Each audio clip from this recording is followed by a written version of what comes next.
All right, Abby Jones here, thrilled to be joined with none other than Jon Morosi. Jon, you've been with the MLB Network since 2016 and just such a dominant presence in Major League Baseball. Great to have you here. Well, Abby, thank you so much for the invitation. You do such great work. Of course, I've known your dad for many, many years, so it's a pleasure to be on your show today. Thank you so much. It's awesome. It's so fun that the winter meetings are here in Dallas. This is my first experience, but you've been around the game so long. What do you love so much about winter meetings? Winter meetings are great, Abby. It's like a reunion, a chance to meet new people as well, which is what I love, is that it's important for all of us who cover the game and are involved in baseball.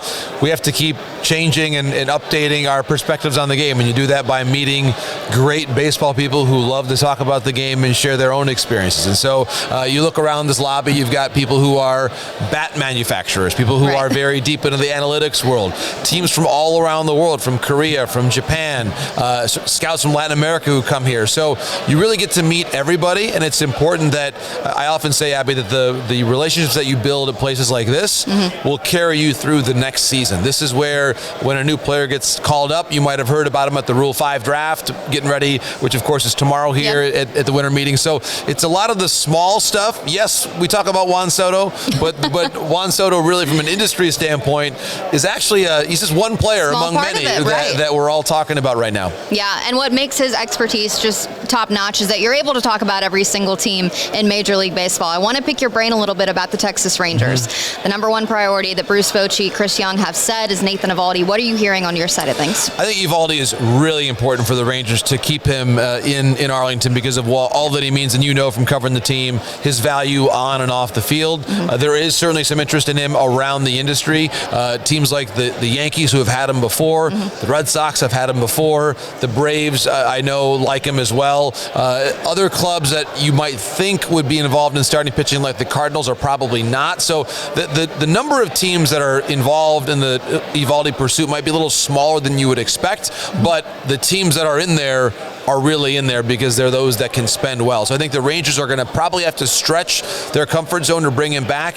And I really think, Abby, for a lot of reasons, he is so crucial. Yes, they're excited about what DeGrom can bring, but can you really count on him for 200 innings right now, or even 170? So I think that for that reason, the Rangers have to look to being able to fill out this rotation with a little bit more reliability, and you and I both know how reliable Nate Eovaldi has been throughout his career. Absolutely.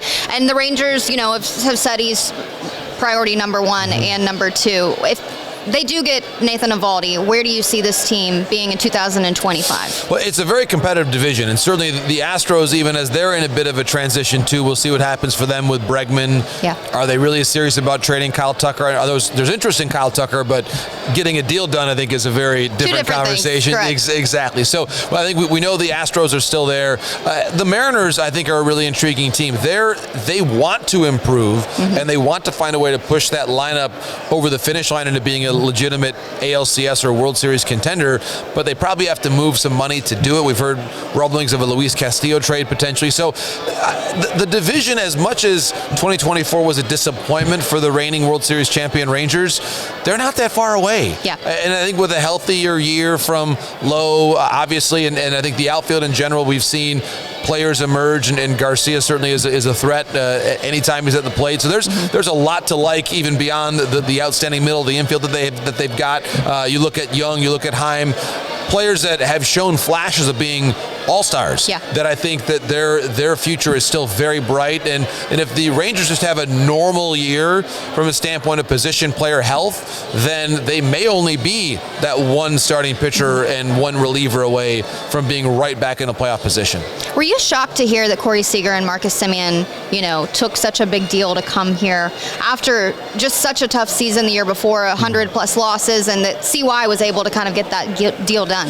Yeah, Abby, that day, I still remember it well, because actually I came here, we were covering the bargaining sessions at the time between MLB and the union, and they were all happening in Dallas. And that day, if you remember, that was the last day before the lockout started. And it was the doubleheader of press conferences. And so I covered them both. I was there, I think it was Marcus first, and then Corey, I believe, was the order. But it's a day that I remember very, very well, because certainly there was a lot of uncertainty surrounding the industry at the time. But that's where, Abby, it's so important when you're a team that knows who you are and where you're at, even when there's uncertainty surrounding you, if you can be laser focused on knowing what you have to do, as the Rangers were at that time, the rewards are there for years to come. That's exactly what happened. And that one day, they changed the franchise. They brought that World Series title. Without that investment in the midst of the uncertainty, there is no pennant flying in Arlington, Texas. So I think it's a very important day, and I'm glad you brought it up, because it's times like this that really drive home the importance of ownership commitment, which the Rangers have had for so many years. And the return on investment was so quick because it was under the leadership of Bruce Bochy. And thank God for Bruce Bochy and what he's offered to the game of baseball. But just what have you thought about the Rangers under Bruce Bochy's 2 years, and also his pattern with, World Series championships and being out the next year and following up the year after? Right. Good news for the Rangers, I would say, Abby, in that standpoint, with Bochy's schedule, you could say, of winning in every other year. He's a Hall of Fame manager. I think we all know that. Yeah.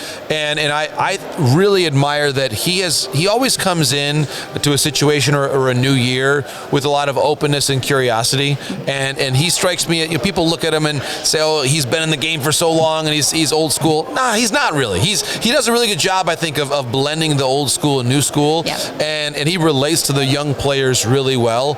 He's also the kind of guy where if you're reliable for him, and if you give that maximum effort every day, the way that Seager and Semien do, and the way that so many people in the organization have, and Eovaldi is a classic case of someone that just gives that A-level effort and is a total pro, then you're in and you're good with him for good. Yeah. And I think that's something where he will defend his players. You go back to San Francisco, and there were times when Sandoval, for example, was ups and downs, and Bruce was steady. And I think that... Called him the thermostat today. Exactly. Yeah. That's him. And I think that for Bruce Bochy to be that steady, it was true in San Francisco. It was true certainly for the Rangers. And listen, that even on the way to the World Series, there were some ups and downs. There were the games that they lost at home, certainly to the Astros, where there were some really big time tests for the Rangers at that time.